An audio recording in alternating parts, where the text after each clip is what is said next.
മന്ത്രി മുഹമ്മദ് റിയാസ് മാധ്യമങ്ങളെ കാണുകയാണ് തത്സമയം. ഇഷ്ടപ്പെടാനും ഇഷ്ടപ്പെടാതിരിക്കാനും അതിനെക്കുറിച്ച് വിമർശിക്കാനും നല്ലത് പറയാനൊക്കെയുള്ള അവകാശം ഒരു ജനാധിപത്യ രാജ്യത്തിലുണ്ട്. പക്ഷെ ഇവിടെ അസഹിഷ്ണുതയുടെ പര്യായമായി ജനാധിപത്യ വിരുദ്ധ സമീപനം സ്വീകരിക്കുന്നവരായി ചിലർ മാറുകയാണ്. ഗുജറാത്ത് വംശീയ ഹത്യ നമ്മുടെ രാജ്യം ഇന്നുവരെ കണ്ട വംശീയ ഹത്യകളിൽ ഏറ്റവും ഭയാനകവും കടുത്ത പ്രയാസം സൃഷ്ടിക്കുന്നതുമാണ്. അതിന് നേതൃത്വം കൊടുത്തത് ആരാണെന്ന് കേരളത്തിലെ 1-ാം ക്ലാസ്സിലെ കുട്ടിക്ക് വരെ മനഃപ്പാടമാണ്. അപ്പോൾ അതൊരു സിനിമയിൽ വരുമ്പോൾ അതിൽ ഭയപ്പെട്ടിട്ട് കാര്യമില്ല, അതിൽ വിറങ്ങലിച്ച് അസഹിഷ്ണുതയോടുകൂടി നിലപാട് സ്വീകരിച്ചിട്ട് കാര്യമില്ല.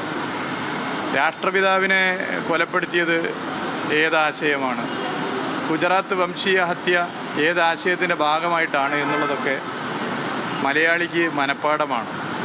അപ്പം അത് ഒരു സിനിമയിൽ ഇത്തരം കാര്യങ്ങൾ വരുമ്പോൾ ആ സിനിമ എന്നാൽ അങ്ങനെ അങ്ങോട്ട് മുന്നോട്ട് പോകണ്ട എന്നൊരു നിലപാട് സംഘപരിവാർ ശക്തികൾ സ്വീകരിച്ചതിൽ അത്ഭുതപ്പെടേണ്ടതില്ല. അവരുടെ ചരിത്രം പരിശോധിച്ചാൽ, അല്ലെങ്കിൽ അവർ പിന്തുടരുന്ന ആശയത്തെ നമ്മൾ ലോകത്താകെ പരിശോധനയ്ക്ക് വിധേയമാക്കിയാൽ ഇത് മുമ്പും കണ്ടിട്ടുണ്ട്. മതവർഗീയ പ്രസ്ഥാനങ്ങൾക്കും മതവർഗീയ ആശയങ്ങൾക്കും കേരളത്തിൻ്റെ മണ്ണിൽ സ്ഥാനമില്ല എന്നുള്ള പ്രഖ്യാപനമാണ് ഈ സിനിമയ്ക്ക് ലഭിച്ച പിന്തുണ. അല്ല, വേറെ കൂടുതൽ പറയാനില്ല. ബാക്കി നമുക്ക് എതിർപ്പിനെ തുടർന്ന് ഭാഗങ്ങൾ വെട്ടിമാറ്റിക്കൊണ്ട് പ്രദർശിപ്പിക്കേണ്ടി വരുന്നു എന്നുള്ളത് കൂടെ ഉണ്ടല്ലോ. എന്ത് വെട്ടിമാറ്റിയാലും ചരിത്രത്തിലെ വസ്തുതകളെ വെട്ടിമാറ്റാനാകില്ല.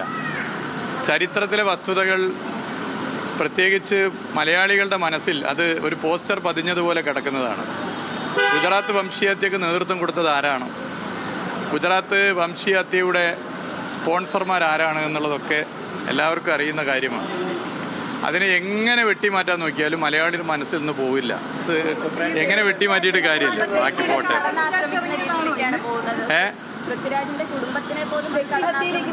അങ്ങനെ ഒരു സിനിമ സംവിധാനം ചെയ്തതിന് ആരെങ്കിലും ആക്രമിക്കപ്പെട്ട് അവരെ ഒറ്റപ്പെടുത്തി കളയാമെന്ന് ആരെങ്കിലും കരുതുന്നുണ്ടെങ്കിൽ ലോകത്തിൻ്റെ ചരിത്രവും കേരളത്തിൻ്റെ ചരിത്രവും മറന്നുകൊണ്ടുള്ള ഒരു നിലപാടാണ്. മലയാളികളാകെ, പ്രേക്ഷകരാകെ ഈ സിനിമ ഉയർത്തിയ ആശയം എന്തായിക്കൊള്ളട്ടെ ആശയത്തോടൊപ്പം ഉണ്ട്. അതൊരു വസ്തുതയാണ്. പുള്ളിമാൻ്റെ പുള്ളി തേച്ച് മാറ്റി കളഞ്ഞാൽ പോവില്ല. അങ്ങനെ പൃഥ്വിരാജിനെ ആരെങ്കിലും ഒറ്റപ്പെടുത്താൻ നോക്കിയിട്ടുണ്ടെങ്കിൽ അത് ഒരു തരത്തിലും കേരളത്തിൽ നടക്കാൻ വേണ്ടി പോകുന്നില്ല. അത് ഈ സിനിമയ്ക്ക് കിട്ടിയ പിന്തുണ അതിലൂടെയാണ് കാണുന്നത്. ഇപ്പോൾ ഞാൻ സിനിമ വിട്ടൊന്ന് പുറത്തിറങ്ങാൻ തന്നെ ഒരുപാട് നേരെടുത്ത് സിനിമയ്ക്ക് കിട്ടിയ പിന്തുണയും അത് തന്നെയാണ് കാണുന്നത്. അങ്ങനെ ഒറ്റപ്പെടുത്തി പോകാൻ വേണ്ടി പറ്റില്ല. ഇപ്പോൾ ഈ സിനിമയിൽ തന്നെ പല വിമർശനങ്ങൾ പല ആശയങ്ങൾക്കെതിരെയുണ്ട്, പല ആശയങ്ങൾക്കെതിരെയുള്ള വിമർശനങ്ങളുണ്ട്. അപ്പോൾ ആ നിലയിൽ നമ്മൾ സിനിമയെ കാണണം. ആ സിനിമയിൽ നമുക്ക് വ്യത്യസ്ത അഭിപ്രായമുണ്ടെങ്കിൽ അഭിപ്രായം രേഖപ്പെടുത്തുക എന്നുള്ളതിനപ്പുറത്തേക്ക് ഇത്തരത്തിലുള്ള നിലപാട് സ്വീകരിച്ച് അധികാരം കയ്യിലുണ്ട്, എന്ത് ഹുങ്കും കാണിക്കാമെന്നൊക്കെ കരുതി മുന്നോട്ട് പോയാൽ അത് കേരളമാണ്. കേരളത്തിലെ ജനങ്ങൾ ഇതൊക്കെ നന്നായി മനസ്സിലാക്കുന്നുണ്ട് എന്നുള്ള വസ്തുതയാണ്.